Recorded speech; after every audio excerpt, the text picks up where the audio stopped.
bit of the frustration. All those little things are still the same this morning. Any injury concerns? Did everyone pull up all right? Yeah, we're good. That's one good thing to note. No, we're fine, thank you, healthy. Was it a case of not getting into the 22 enough, or not doing enough when you got into the 22? I think a bit of both, really. Just just not executing when we get in there. I think we mentioned the first two games that we've been together. We've created a lot, but not finished a lot. So we got there and never couldn't quite put the pressure on, and then. The test football in those moments, and the ones you do win and don't win, they swing on you quite quickly, and it's important in the 22 you take those opportunities. And then the territory in the last 10 minutes, a bit of a concern because you had, I think, 3/4 of possession. Yeah. Couldn't get out of your own half. What did you make of that, if you're fortunate? Obviously behind the board, that stage was a balance between holding the ball and getting field position, and just got to give a couple of technical penalties away right then and there, especially on the line-outs, and let them back up the field again. So, it's really clear. We've got to get their kick-offs, no matter work they did and England did to us, and we didn't execute it. How do you think Damian's going in the first 5 role? Damian's got some hell of moments, hasn't he? He showed some really incredible class touches, that chip kick, and his short passing game's really, really good. He'll grow as a game manager. That's the biggest area. Are you willing to sort of give him time in that role? Yeah, we are. Yeah, of course. You've got to back him, and he's learning along the way. Scott, have you had a chance to kind of download what happened when you went from sort of halfway to your own end goal with those 2 scrambled, panicking passes? Download? Yeah. You just watched it like you did. Yeah. I was wondering, a couple of different halfbacks. That's the part where you need to breathe and be composed, and what we've talked about a lot, and those are your moments, and just settle it back and get the ball back down their end, or get into a little bit of shape to play again. So, that was the game. So. Do you accept that I guess the definition of insanity is to repeat mistakes over and over? Do you accept that you've got to make changes this week? You've got to kind of do something to kind of change your performance levels?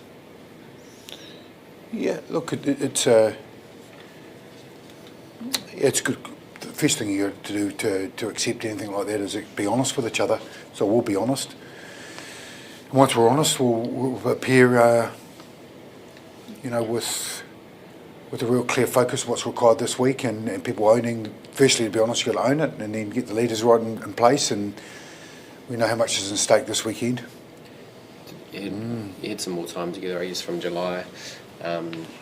Did you get the improvement you wanted? Not as a group, no, we didn't.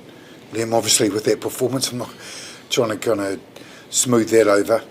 Like, we did some really good stuff around England, around the kicking game and the high battle and the contestable stuff, and we didn't do that part of it last night, and it cost us an head. The kicking game in particular, you mean? Or? Yeah, it's the kicking game, and just getting our own half, and sort of the aerial battle stuff that we did really well in the first couple of tests. We didn't achieve what we were trying to do last night.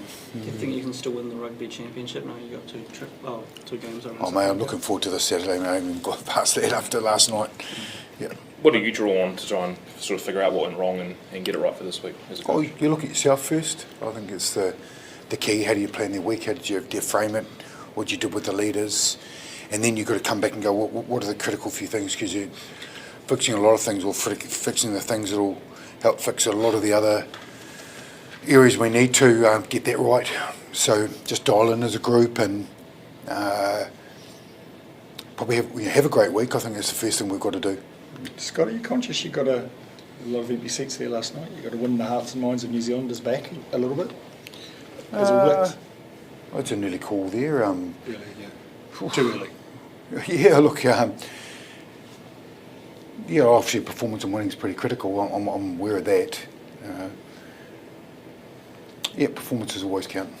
Scott, what's the balance when you have a loss to review to point out, I guess, things that didn't go right, but things that did? How do you strike that balance? We did some, scored a couple of really good tries, and we put a lot of pressure on them, and there were some really, really good moments, but there was moments, like I said, the school set stuff that did let us down in key times, and the game management stuff. So we'll show that. There's some massive efforts from our boys. There's some great performances, as we said. Sam Darry's second test, he was great as a test level.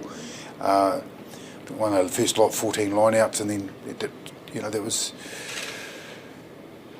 a great role.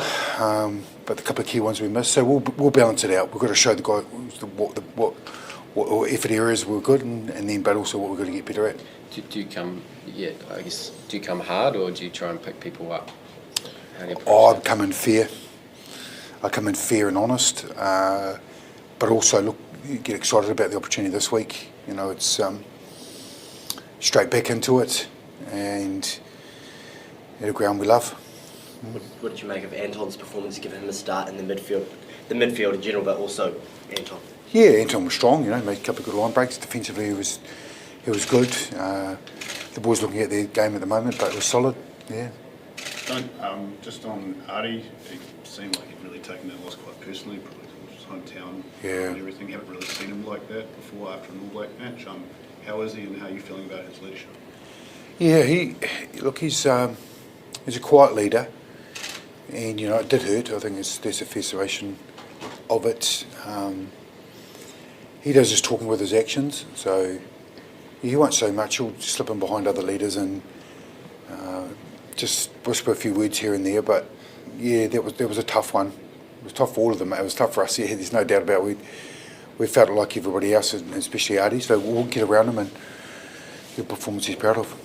Razor, for you and your coaching team, you obviously knew there'd come a moment like this where you're going to lose a test match.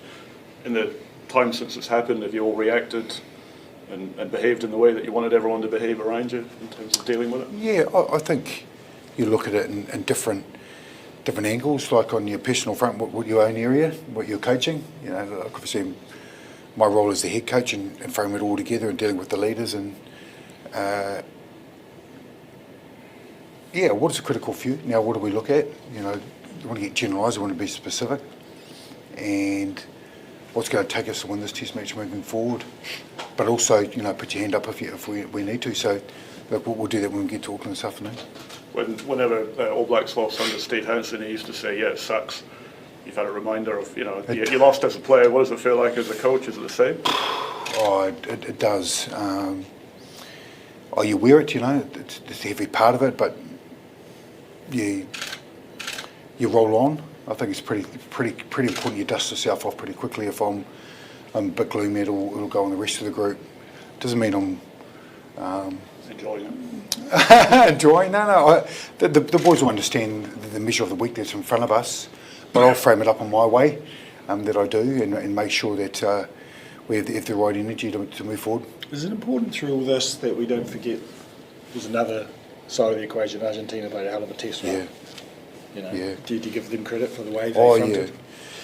Yeah, and a lot of the stuff we shaped, a lot about having the frustration levels of it. This is going to happen. This is what it's going to look like. They will slow it down. They will come around their malls. They will create opportunities and for themselves in those games.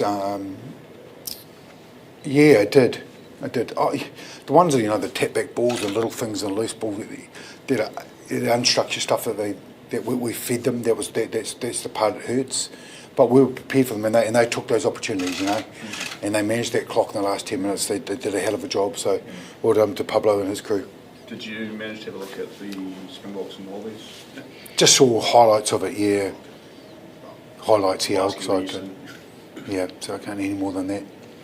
With the penalties you guys got, do you think you got the options you took to kick most of the time when it was on offer? Was the way you want to play the game? Is that? Yeah, I think it's a bit of both. They feel it at the time where it is on the field. How far out, if it's in the 15s or if it's in front, and you just like the balance of it, and you got to trust them and feel cool. Otherwise, you're going through 1,000 scenarios. They've got to feel it while they're on there, and that's the art of being captain. Yeah. So it's totally up to the field, right? You leave a little bit of both off. It might be down to a time where it's close score on it, and they might check upstairs if you want to go for a 3 or put it in the corner or a tap or a scrum or whatever's going well. Because the line-out seemed to be going great, and Yeah. Oh, depends who you talk to. Everyone says take the threes, and everyone says goes for the lineouts. Depends what your mindset's towards it. So everyone's got a different opinion on it. Awesome. Thanks, Scott.